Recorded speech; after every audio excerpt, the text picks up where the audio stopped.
পটুয়াখালীতে এবারের ঈদ বাজার তেমন জমে ওঠেনি। ব্যবসায়ীদের ভাষ্য অনুযায়ী বিগত বছরের তুলনায় এবার ক্রেতার সংখ্যা কম। নিত্যপণ্যের উচ্চ মূল্য ও সামগ্রিক আর্থিক সংকটের কারণে অনেক ক্রেতাই কেনাকাটা কম করছেন। ফলে বাজারে প্রত্যাশিত প্রাণ চাঞ্চল্য দেখা যাচ্ছে না। পটুয়াখালী থেকে আরও জানাতে সরাসরি যুক্ত হবেন সহকর্মী জহিরুল ইসলাম। জহির, পটুয়াখালীতে আসলে এবার ঈদ বাজার জমে উঠছে না কেন, এবং ক্রেতারা কি বলছেন এবং বিক্রেতারা এবার সম্পর্কে কি বলছেন?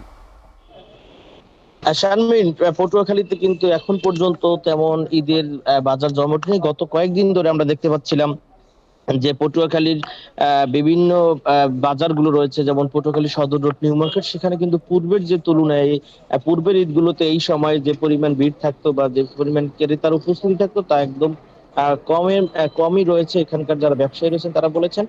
তবে তাদের প্রত্যাশা যে ঈদের ছুটিতে অনেকে বাড়ি আসলে তারপর পরিবার নিয়ে কিছুটা কেনাকাটা করতে আসতে পারেন। তাদের এই একটি প্রত্যাশা রয়েছে।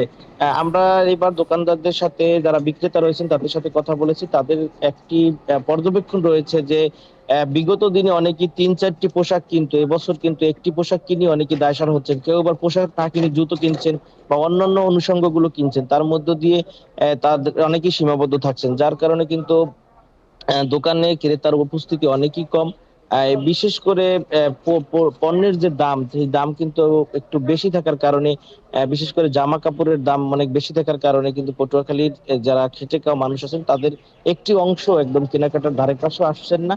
এবং মধ্যবিত্ত কিছুটা এবং উচ্চ মধ্যবিত্ত তারা কিন্তু শহর থেকে, বিভাগীয় শহর অথবা অনেকেই ঢাকা থেকে কেনাকাটা করছেন। এর কারণে কিন্তু পটুয়াখালীতে ঈদের বাজারের তেমন কোনো বাজারে ক্রেতার উপস্থিতি দেখা যায়। অনেক জায়গায় এখন সকাল প্রায় 10টা, 10:30 বেজেছে, এখন পর্যন্ত পটুয়াখালীর বাজারগুলো একদম ক্রেতা শূন্য রয়েছে। এবং শেষ বিকেলের দিকে ইফতারের পরে কিছুটা ক্রেতা আসেন, যাও কিন্তু আশানুরূপ নয়। এবং যার কারণে এখানকার যারা ব্যবসায়ী রয়েছেন তারা কিন্তু পূর্বের ঈদের তুলনায় এবার তারা বলছেন যে ক্ষতির সম্মুখীন হতে পারেন।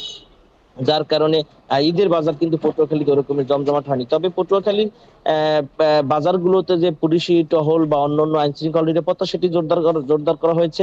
এছাড়াও পটুয়াখালীতে যে ঢাকা থেকে যারা আসছেন কর্মজীবী মানুষ, তারা কিন্তু নির্বিঘ্নে যাতায়াত করতে পারছেন। এরকমের কোনো পটুয়াখালীতে অপ্রীতিকর ঘটনা বা দুর্ঘটনা ঘটেনি। শারমিন। জহির, আপনাকে ধন্যবাদ।